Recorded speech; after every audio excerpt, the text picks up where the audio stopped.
Roses do not bloom hurriedly, for beauty, like any masterpiece, takes time to blossom. Humanity is a life form of infinite wisdom and incalculable intelligence. These bohemian creatures navigate the cute blue planet, conquering all things, devising ingenious ways to transcend physical limitations imposed on them by the planet they call home. Their planet declared that all things should stick closely to its surface and enforced it through a phenomenon called gravity.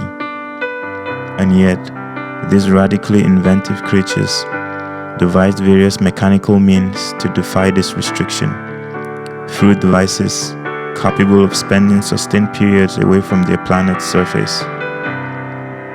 Airplanes, rockets, jets are all human innovations, granting them extended moments of defying gravity before it catches up to them.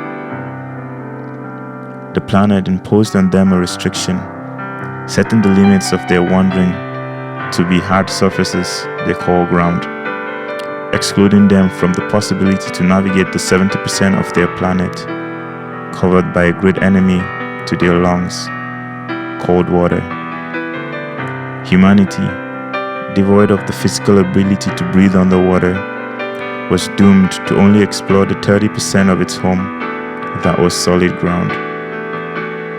But true to their nature, these magnificently magical creatures rode on the waves of their own intelligence onto the waves of the oceans and seas. Through various mechanical inventions they called submarines, boats, and ships, again conquering their planet and its limiting laws. The planet tried to curb humanity's influence and set the range of their voice to a few hundred meters.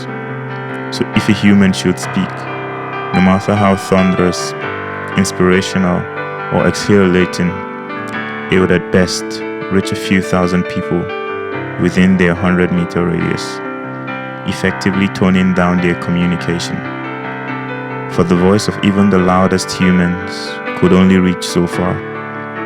But this was a mere bump in the road for this relentlessly brilliant species, who responded to nature's stronghold over their range of their voice with an even stronger display of creativity. Through various electronic devices such as telephones and radios, they invented a means to transport their limited voice over an unlimited range across cities, continents, and even planets, again subjugating nature to their own wills and desire. Humanity has conquered in spectacular fashion nearly all the laws of nature, and those they've not conquered, they've circumvented beyond the need for conquering. All but a few, chief of which is time. Time is considered by humanity to be the continued sequence of events that occur in an irreversible succession from the past through to the present and into the future. This predefined rule of the universe, constricting human experiences into a straight line from past to present and into the future, is the one law humanity has failed to conquer. Their indefatigable willpower and boundless intellect is victorious at everything except the battle against time. Humans have explored throughout their entire existence the possibility to bend time to their will. They fantasize the euphoric experience of being able to travel to the past and mutating the course of their present. They've meditated upon the ecstasy of traveling into the future and visualizing the impact of their present actions.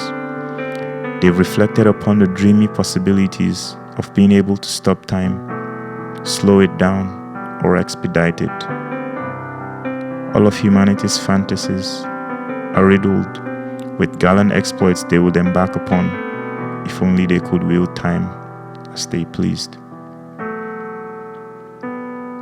The frustrating reality of humanity's slavery to time has foreshadowed this species, plunging them agonizingly into deeper slavery to time, as they are daily confronted with the harsh realization that their existence is fleeting and the passage of time is rapid, unforgiving, and relentless.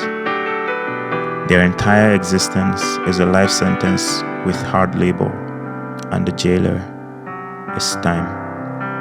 They are forced to live a life of hurry, cascading into a life of anxiety, for they have much to achieve, much to enjoy, much to experience, and yet no sympathy from the brutal master called time.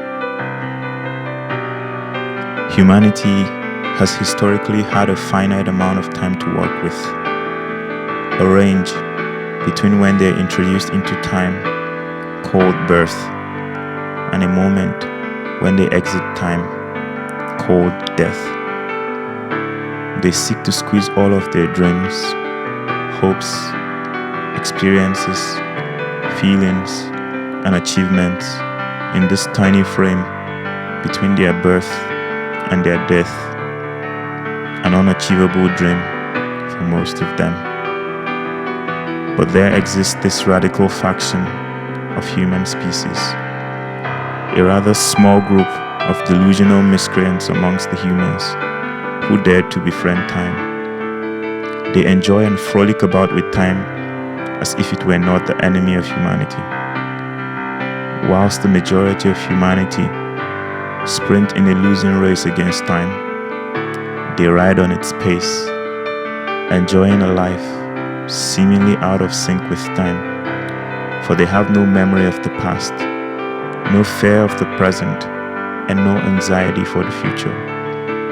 They live as though they have a pact with time, guaranteeing them time enough to live out all their dreams, time enough to experience the purest form of joy, time enough to encounter the deepest form of love, time enough for everything. These fanatical weirdos seem to most of humanity to be pretentious and in denial, for time is historically a hollow, cold-blooded dictator who has no favorites, no friends, and leaves no exceptions to its tyranny. But regardless of the endless mockery and the bickering of most of humanity, this cult of inexplicably timeless humans, called Christians, continue to experience life outside of the pressure and anxiety that the passage of time enforces upon others. For they live irrespective of time. The achievements they seek, the hopes in their hearts, the love they dream of, all of their aspirations, it will take however long it will take, and yet they wait. 1 year, 10 years, 100 years, all mean the same to a Christian, for their Father will complete all of His promises to them, and time is not the enemy. It is the transport for their hopes and dreams and joy that will inevitably be fulfilled in the one they call Jesus.